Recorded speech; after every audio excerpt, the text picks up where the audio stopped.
to check the members that are present, and then be able to actually then move and check the program as we have before us. We'll just come to, so I'll call out the names of the members, Chair, and the members to acknowledge the presence. Mr. Thring. Honorable Thring. Present, Chair. Good morning, all. Good morning. To check Mr. McPherson. the members present. Morning. Mrs. Herman. And be able to actually then move and check the program as we have. She was present on the platform earlier. Yes, I we'll just come to, so I'll call out the names of Ms. Mantashe and the members to acknowledge the presence. Present, Mr. Thring. Good morning. Mr. Mbuyani. Present, Chair. Good morning, all. Chairperson, thank you. Present. Check, Mr. McPherson. Mr. Mulder. Present. Mrs. Herman. Good morning, Chair and members. I'm here. Morning. Mr. Cuthbert. Honorable Cuthbert. Good morning. Morning. Chair, we have also a member of the NCOP attending, Mr. Lont. Mr. Lott. I'm here. Thank you. Ms. Mutahung.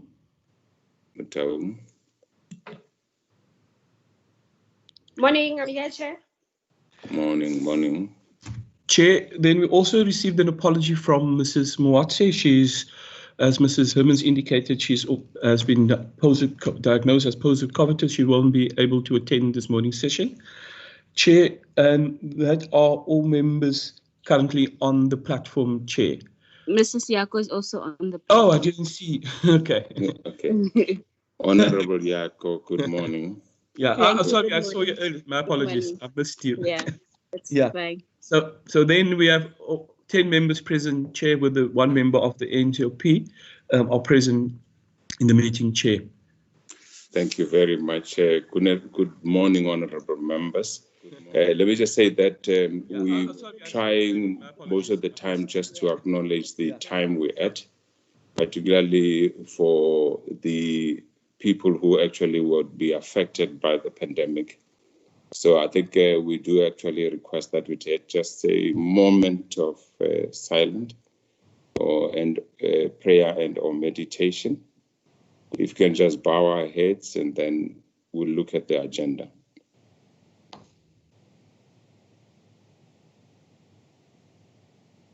Thank you very much. Can we then actually ask that we look at the agenda as put before us as Secretariat?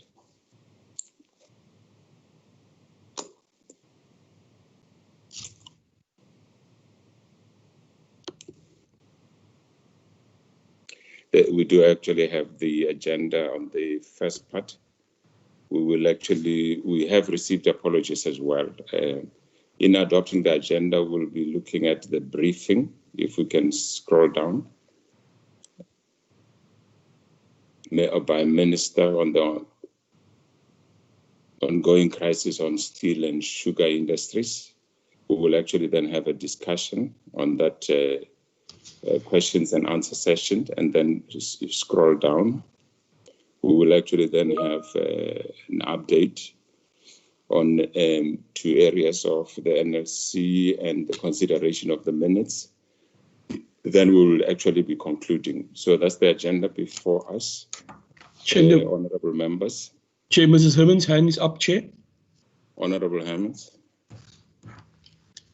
Chair, I move that the agenda as tabled be adopted. Okay, thank you very much. Can we get the second? I second the agenda, Chair. Ms. Mutahung, Chair. Ms. Taung, thank you very much. Any objection? Okay, can we then actually proceed to actually pick up on the item as agreed to of the presentation? We were actually expecting that we will be linking up with the ministry, and I think we did actually get the news and the information. I'm not sure who's actually present now in terms of ministry. Secretary, Chair, Let's just check who's connected. the Ministry. Minister is present, Chair, and they probably will share the documentation now, Chair. Minister, welcome, and thank you very much, and thanks for being able to actually come through. Can I actually then invite the Minister to be able to actually give us the sense of the team that's present? And Minister, I'm sure you're actually safe, and we wish you all the strength and resilience moving forward. Floor is yours, Minister Patel. Welcome. Good morning. Good morning, and thank you very much, Chairperson, and good morning to all the members. Chair, thank you for the opportunity for us to brief the committee on two quite important sectors, which is the sugar industry and the steel industry. And before introducing the item, I would like to just express my condolences, and I'm sure the committee would want to join me in expressing condolences to the family of the late Sheikh Pele, who was a whip in the Economic Development Portfolio Committee, which is one of the two portfolio committees that make up this committee. And he sadly passed away, also from the circumstances that the country is facing now. He was a very strong, committed member of Parliament, and he gave much in the shaping of the country's approach to competition and to enabling small businesses and the interests of vulnerable communities to be highlighted. I'd also like to extend our best wishes from the Ministry to Honourable Moatsi, who is, of course, currently fighting the virus. And I'd like to appreciate very sincerely, Chairperson, very warm wishes that I've received from members of the committee and from many South Africans. It's truly appreciated. And your good wishes and your prayers are deeply, deeply appreciated.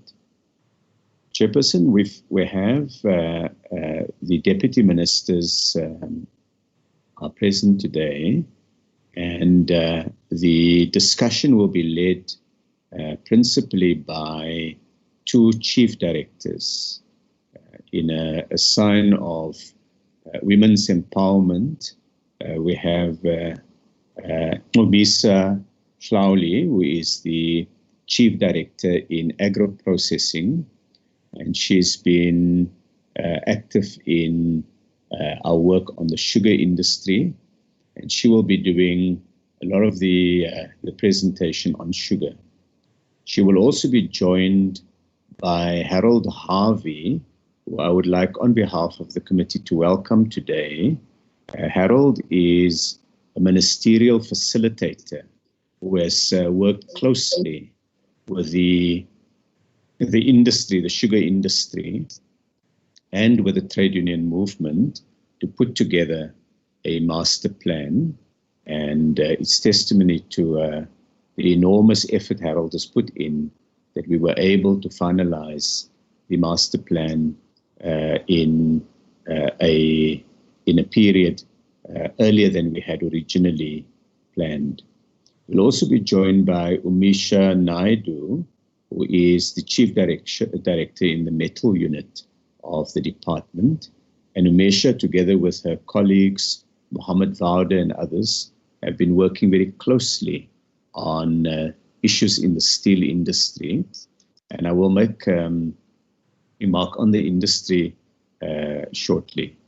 Those are the team of people who will be dealing with the heavy lifting, Chairperson. I will regrettably not be able to stay for the entire committee meeting, Chairperson, but the committee is assured that the officials are well briefed and have been doing the work, and so they are very well versed with the issues that will be coming up. Chairperson, in contextualizing the two sectors, sugar and steel, they're both sectors that have experienced enormous challenges over the last number of years. And the committee will recall that in this year's annual performance plan, there are 3 master plans that the department committed to finalize. It so happens that 2 of those master plans are on the topics that the committee has selected. The first is in the sugar industry. And just to contextualize the issues, the sugar industry has had challenges for a number of years. These challenges have been expressed in the form of increasing levels of import of sugar, principally from Brazil, but also from other countries. And there's been enormous challenges, particularly in KwaZulu-Natal, but not only in that province, with sugar farmers finding that the margins have become thinner and their ability to sustain businesses have been weakened. So this has been increasing over a number of years. Last year, we took the decision to put in place a master plan in the sugar industry, and we convened a meeting of all the key players, from the small-scale sugar farmers to the established farmers, the millers, and then, of course, importantly, the industrial off-takers, the people who use the sugar in food production or sell the sugar as retailers. And we brought in the trade union movement. Harold and a team of people then convened technical discussions with the industry. And this entire process was co-chaired by Minister Toko Didiza and myself. And we then pulled together a series of plenary sessions at which the differences between parties were ventilated, and we found ways to work through all of those. Fundamentally, in the master plan, we looked at 2 issues. The one issue is the short-term responses required to put the industry onto a more sustainable path. In other words, to just rescue businesses that were failing now. And those will be set out by the team, but essentially it meant doing the things that can be done in the short term. The second leg was to build a deeper resilience in the sector, and that could only be done by considering structural changes in the industry. So in the presentation, all the details will be set out more clearly, but I want to illustrate, to address the immediate challenge of increasing imports, we needed to find a new resolution between those who import and those who produce local sugar. And in the master plan that is now going through its final iteration, the basic trade-off that we recognized we had was between, on the one hand, cost pressures that local retailers and food producers said they had with the industry, and on the other hand, the increasing level of imports that the industry, the sugar growers, identified as their challenge. And so the agreement that was reached between all the players was that local users, the food companies and the soft drink companies, as well as the retailers, would commit to buy local sugar. In return, the local industry would agree to ensure that prices remain stable in the period where this commitment is made, and that the industry also work closely on a new transformation model to ensure that small-scale black farmers were able to get into a more commercially rewarding part of the industry, and those will be spelled out. But those are solutions that could perhaps give us a few years, and we need to use that time well.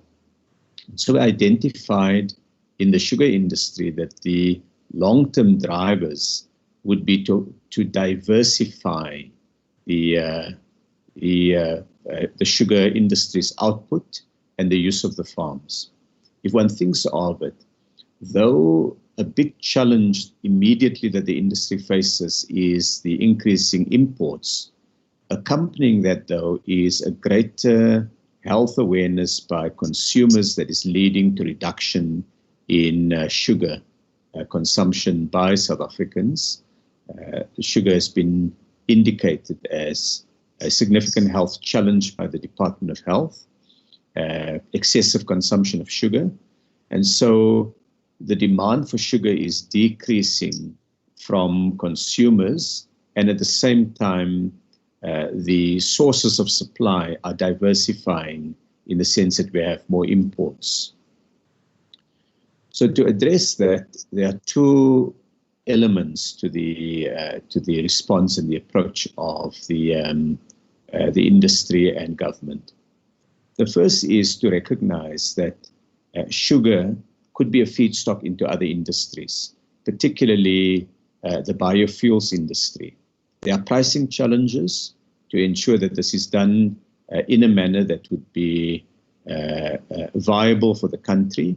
But a country like Brazil, some decades ago, had built a strong and very large bioethanol and biofuels industry, where sugar is used as a feedstock to produce petrol that is used in cars and other vehicles.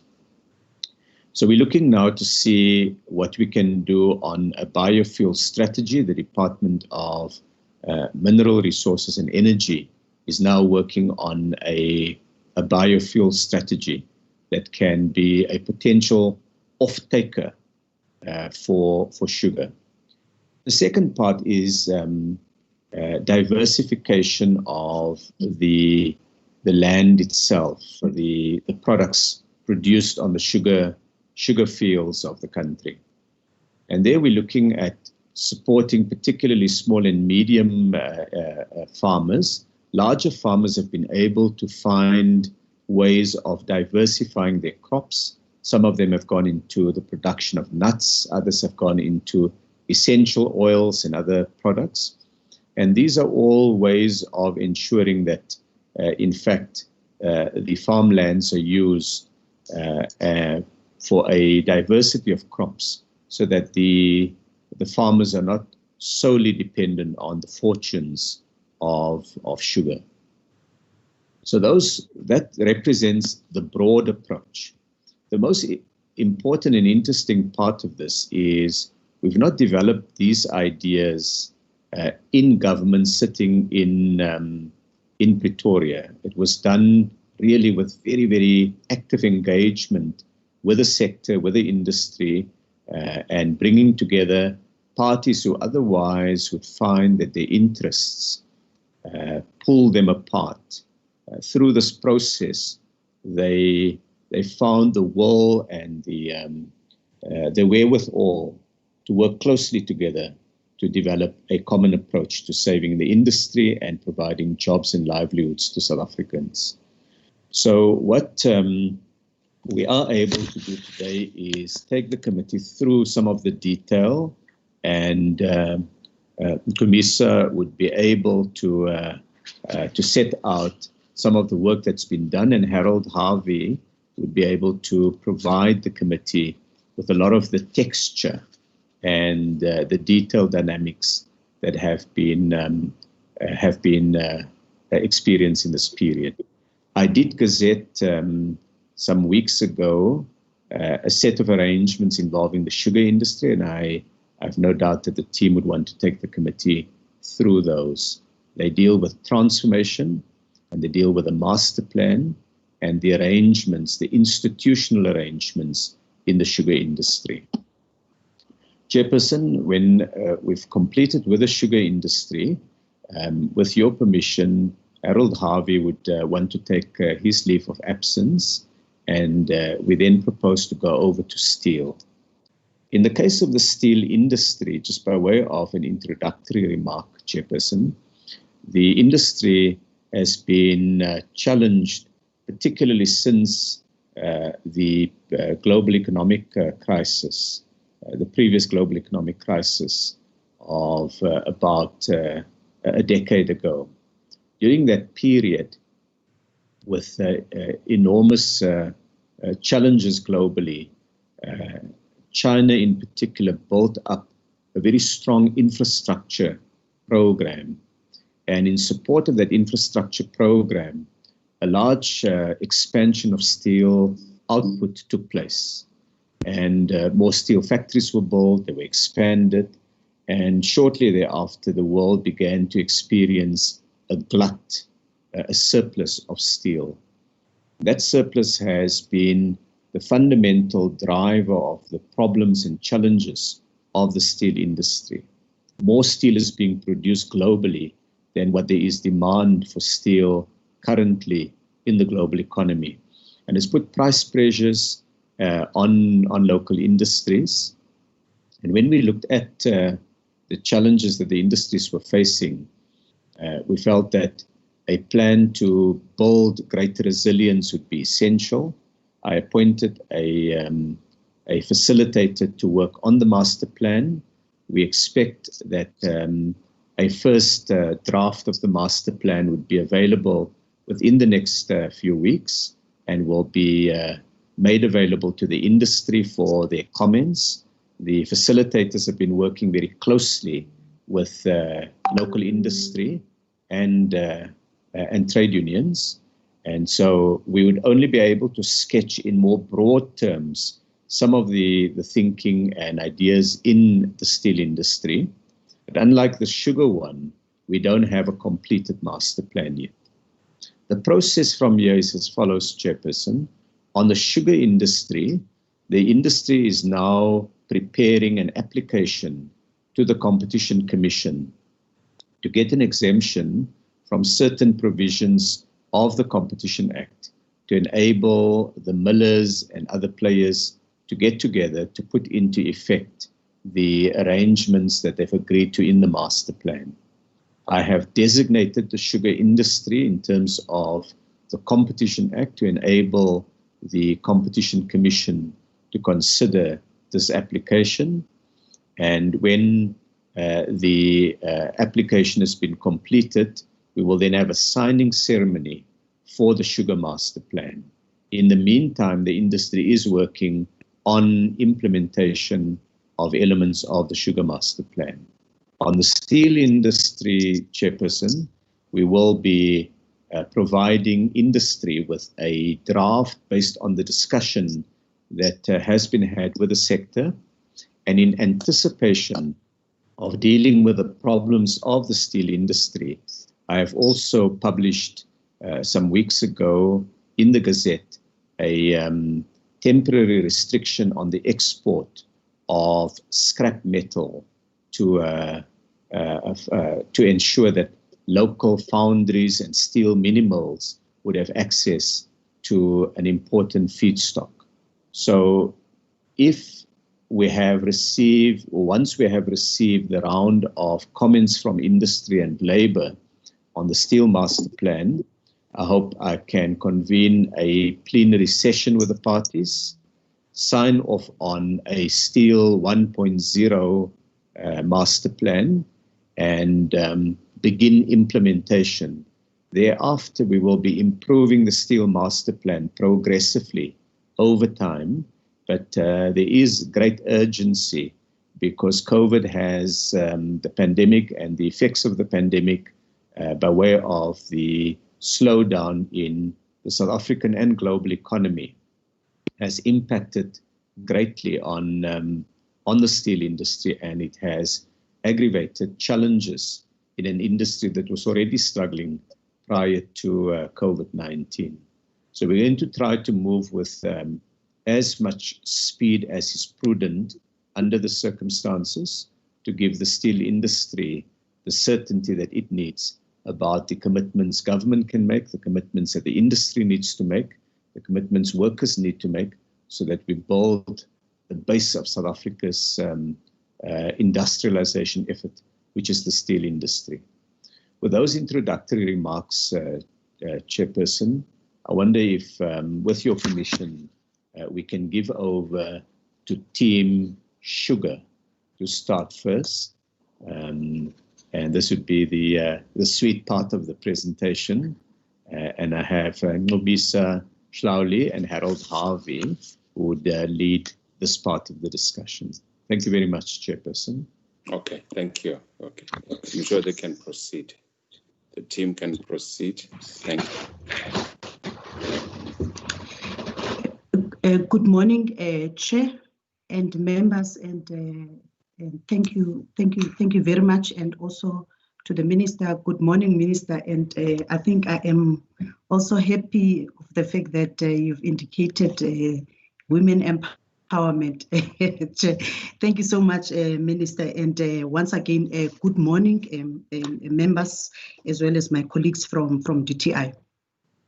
I will go through the presentation very quickly, and it's so difficult to present after the Minister has presented. I think the Minister has covered most issues in terms of my presentation.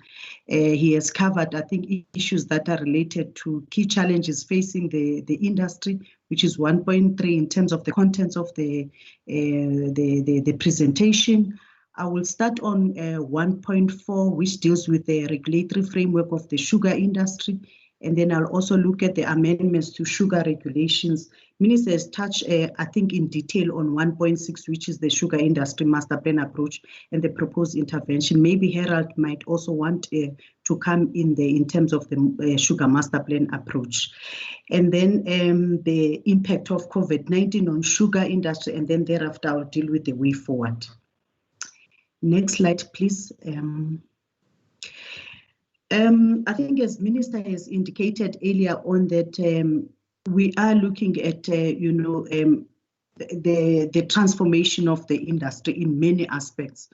And one of the policy levers or policy instruments that we've been using is around the regulatory framework of the sugar industry, which has got, I think, we're talking about 3 pieces of documents that regulating the sugar industry, which is mainly the Sugar Act number 9 of 1978, the Sugar Industry Agreement of 2000, as well as the SASA Constitution.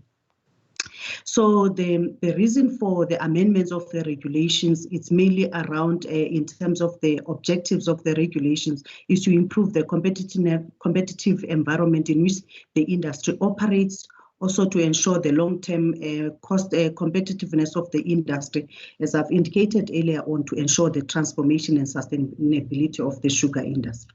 Next slide, please.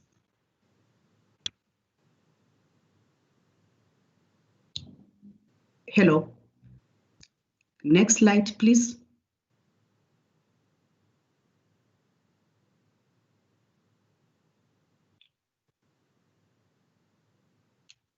Thanks. Moving now to amendments to the regulations, I think the Minister has mentioned earlier on that we have gazetted the new transitional arrangements, which are expiring on the 31st of March 2024. And then looking at what are the key amendments to the sugar regulations. I would like to touch on few key amendments in terms of the regulations that have been published now on the 23rd June 2020. The first one is the affairs of the association, which shall be administered by a council consisting of an independent chairperson as well as 3 vice chairpersons. That's the first key amendment in terms of the regulations that have been published on the 23rd June 2020. And then secondly, in terms of the membership now, it's going to be the South African Sugar Millers Association from the millers side, representing the millers. And then in terms of the growers section, it's going to be the South African Cane Growers Association, as well as the small scale farmers, which will be represented by South African Farmers Development Association. That is at a council level. And then another key amendment to the regulation is the grower statutory cost, which means for the first year of the transition period, the amount calculated by the sum of cost of cane growers and SAFTA, respectively approved by Association Council for 2019-2020, escalated on the 1st of April equal to the year-on-year change, are also aligned to the consumer price index. And then in terms of the voting, all questions arising at general and special meeting of SASSA shall be determined now by a 2/3 majority, of which such majority will include 1 vote from the miller section, and furthermore the votes from the grower section, which will include 1 vote from the cane growers and 1 vote by a delegate representing the South African Farmers Development Association. Next slide, please. Just also to put emphasis in terms of the growers' cost now will be divided in terms of the 50-50 split. That means between the growers, it will be 50 equal division of the growers' cost by both the cane growers as well as the Farmers Development Association. So they've agreed at a council level.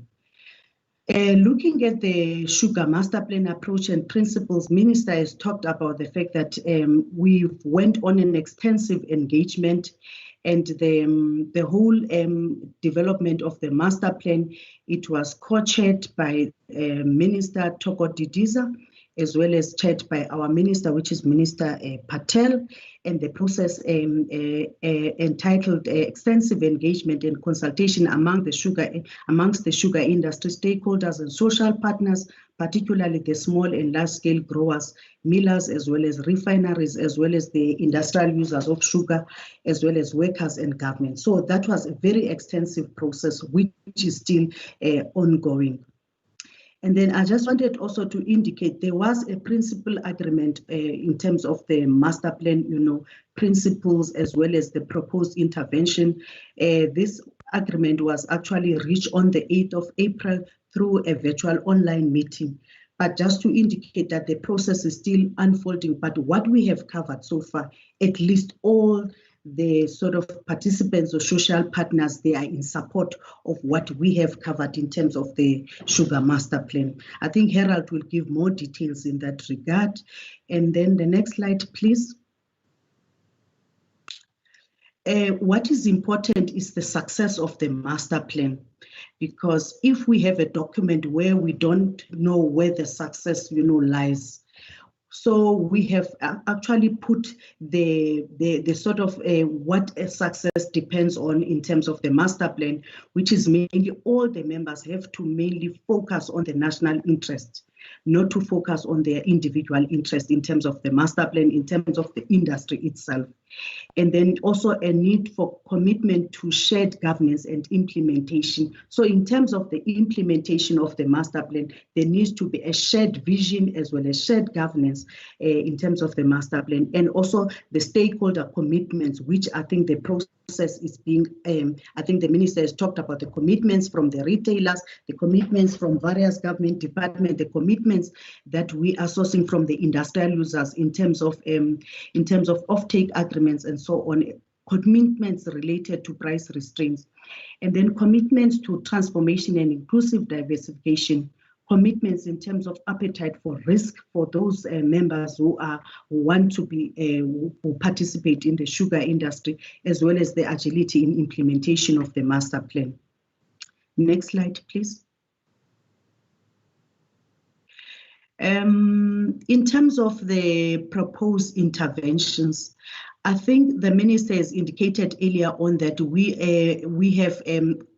are almost done with the development of the master plan. What we are planning to do is the sign-off event, which will be taking place after the lifting of the COVID-19 lockdown, and then 7 task teams will be established. Those task teams will be established according to the different pillars or interventions that have been proposed on the master plan, which the minister has talked about earlier on. And then there will also be an executive oversight committee, which will be chaired by the Minister, as well as co-chaired by Minister Thoko Didiza, which will look at the implementation and monitoring of the implementation of the master plan. The Minister has dealt on has actually alluded on the issue of the Competition Commission exemption, which is still required, and the application process is almost at an advanced stage. But also to mention that, as I've indicated earlier on, now the sugar industry has now been designated by the Minister, and as well as the amendments to the sugar regulations have now been published, which give effect to the participation now of the Black players in the industry. Next slide, please.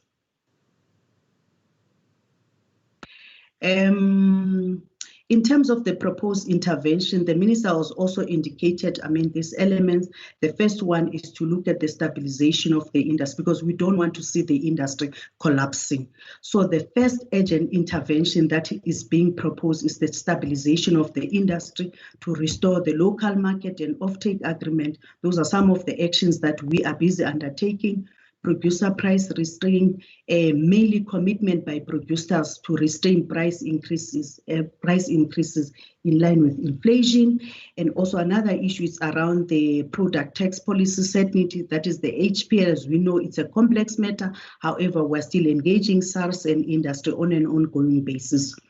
And then another sort of intervention in terms of stabilization is around the small scale grower retention. SASSA has committed 1 billion towards the transformation of the industry, of which already 142 million rands has already been allocated, by the way, and allocated, or I would say spent, in terms of supporting the black sugarcane farmers, as I indicated, I think also in the meeting that was held in March, that already SASSA has started the transformation, transformation of the industry in terms of small scale farmer support programs. And then phase 2 of the master plan is about managed industry restructuring plan. I think the Minister has talked in detail around this, this intervention, which is a very important intervention, because I know that the farmers, they are still, looking at the sugar cane as the, as the crop that they are going to plant continuously. But in terms of the income streams, you would see in terms of the sugar regulations, it's only 2 income streams that the farmers are benefiting on, which is the molasses as well as sugar. So now the diversification plan is going to look at other income streams, which includes mainly your biofuels, which includes your bioethanol, which includes your biogas, which includes your plastics, and so on and so on and so forth. So the Department of Mineral Resources and Energy has already gazetted the biofuels framework, which at this point in time, we are looking at the implementation of that framework. So, and already there's a task team which is looking at the diversification of the sugar industry, and sugar will be used as one of the feedstock. Next slide, please.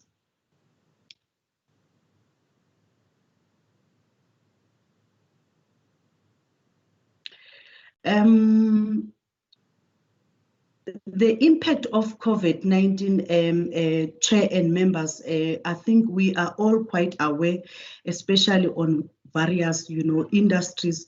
But I must indicate that in terms of the South African agriculture, at least the sector continued to operate at 100% during both stage 5 and 4 of the lockdown. But of course, there are some, sort of effects which include, for example, the delays in the signing off of the sort of implementation plan, or signing off of the sugar master plan. We were supposed by now to have, finished the exercise, but because of the COVID-19, unfortunately, we could not fast track the process for the development of the sugar industry master plan. And then other issues that I think farmers have indicated, as well as the association and the millers, is that all SA ports were closed for exports during lockdown, and also the closure of some of the traditional markets for export of sugar.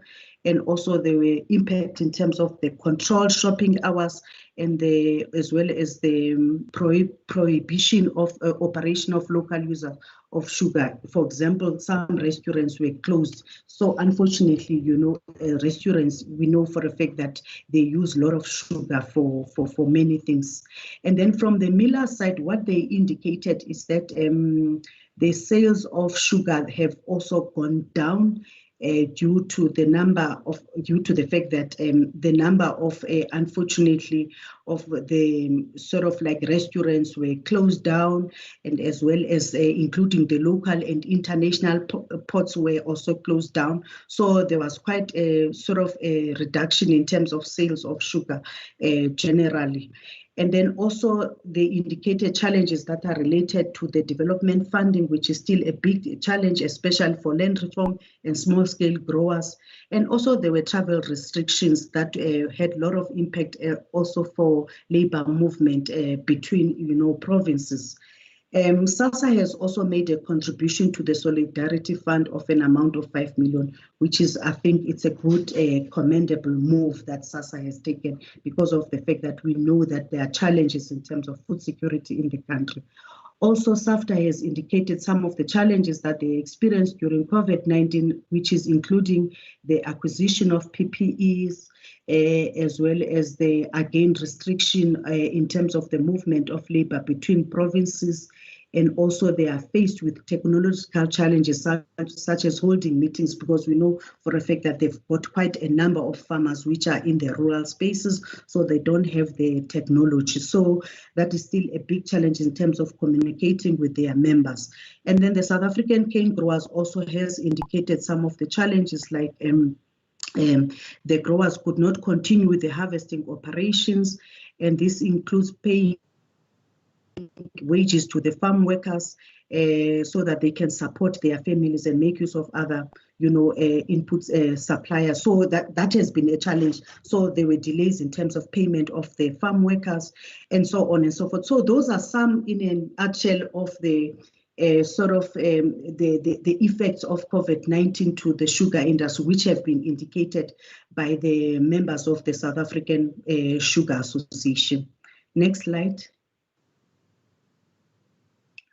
I think as a way forward, Chair and members, the master plan has been created to enable growth in the sugar industry, given, I think, the crisis that the minister has indicated in terms of the sugar industry, which is threatening, I think, thousands of jobs. So the master plan is trying to address the immediate challenges, especially phase 1 and phase 2 of the master plan, which is mainly dealing with stabilization as well as the restructuring. So we're trying to make sure that we save the thousands of jobs that we see are being shed both by the downstream as well as the upstream users. So it's a social compact that we want to make sure that it's helping to address the crisis that we see in the industry. I think the minister has talked about the designation of the sugar industry. I don't want to sort of repeat that issue. The next slide, I think, the next slide, please. Then can I then allow Herald to make just inputs in terms of the phases around the sugar master plan, which is the stabilization as well as the restructuring process that is unfolding. Thanks. Thank you, Chair, and thank you, Umisa. And I think greetings to all the committee members.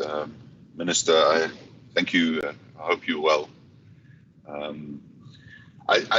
I think the Minister and Umisa have covered this quite extensively, but it might be worth just making a few remarks just on the sort of texture of the architecture of the master plan.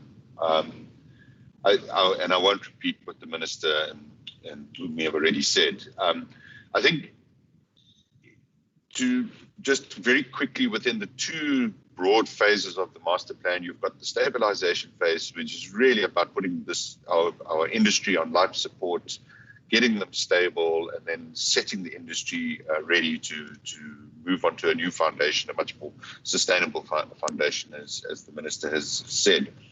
In the stabilization phase, there are really 7 core element or areas of action that have been agreed to. We describe them as the 7 action commitments. The first part is about restoring the local market, and bearing in mind that we've had the challenge of the deep sea imports at below cost international pricing, so below the cost of local production.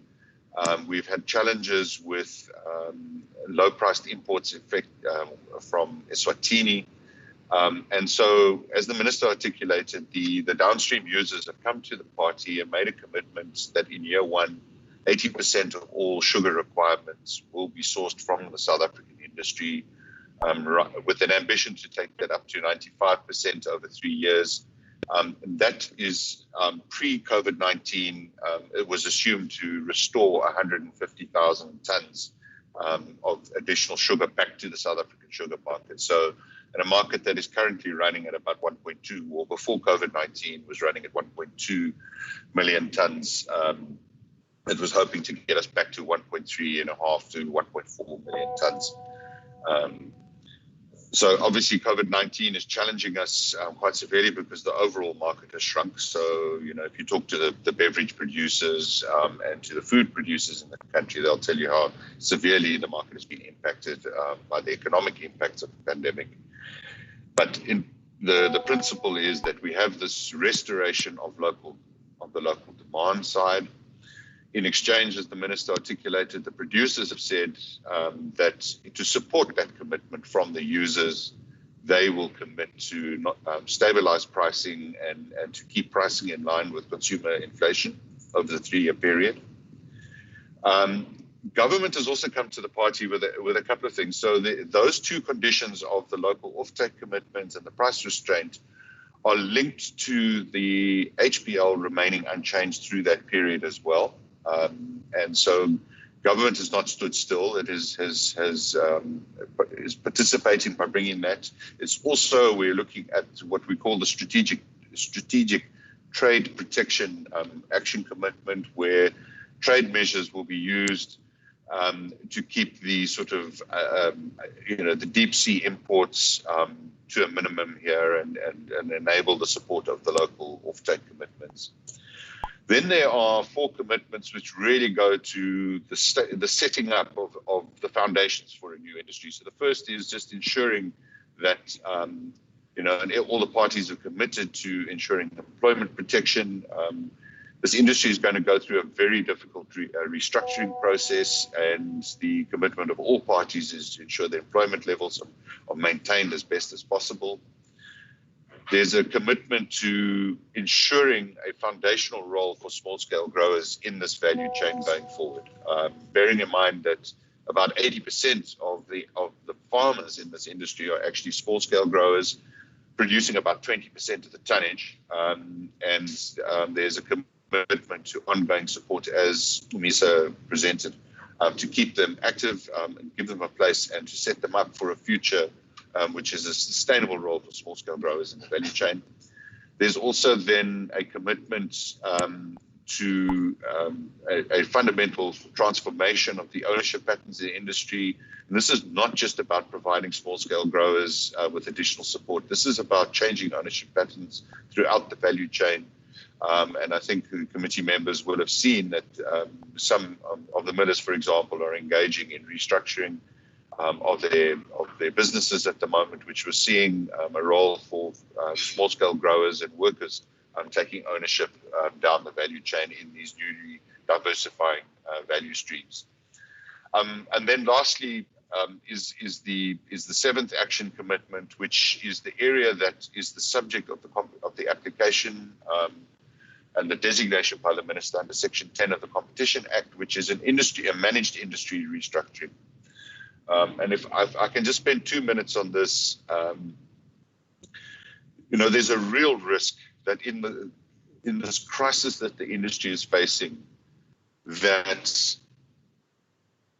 individual firms start to take decisions, particularly at the milling and refining level, to simply start shutting mills, and because the industry has got very strong geographic characteristics, so there are natural catchment areas for growers around mills, for example. If a mill closes, you might be then taking out the best parts of the growers, the most fertile lands, the most appropriate lands on which to grow sugar, and you have a completely distorted set of outcomes that could destroy the industry ultimately. And so it's really important that there is a very structured way in which the overcapacity in parts of the industry is brought back in line with the size of the market. And as the Minister said, the long run, sugar for human consumption is a declining market. And so we need to be very sure that where we retain mills and refining capacity and growing capacity going forward is very carefully managed. And that has to be the subject of an agreement in the industry. Those conversations about how to do that need protection, and that's the purpose of the designation, and then the application that the industry will bring shortly to the Competition Commission under Section 10.3. So that's the architecture of phase one. Those 7 task teams that Umisa spoke to are really about taking the work forward for phase 2. So what is the diversification plan? So which agricultural commodities are going to be the focus of strategic programs to assist farmers to not be wholly dependent on sugar. And, the biofuels work, etc., is also the downstream diversification, where there's a lot of work going into downstream chemicals, biochemicals, so bioplastics, furfural, ethanol, not just for fuel, but for other uses as well, etc. So it's a very exciting terrain, a place in which I think the state will, and this partnership between the social partners will be challenged to give life to what we mean by an entrepreneurial state, a state that is participating with social partners in taking risk to create new industries. There's a big piece of this as well, which is going to be about engaging with our partners in Eswatini, about harmonizing the sugar policies so that we don't find ourselves in a sort of an inward-looking, destructive competitive dynamic, but that together as the 2 major sugar producers in our region, we can jointly build out these new diversified industries, and that in the short term, we can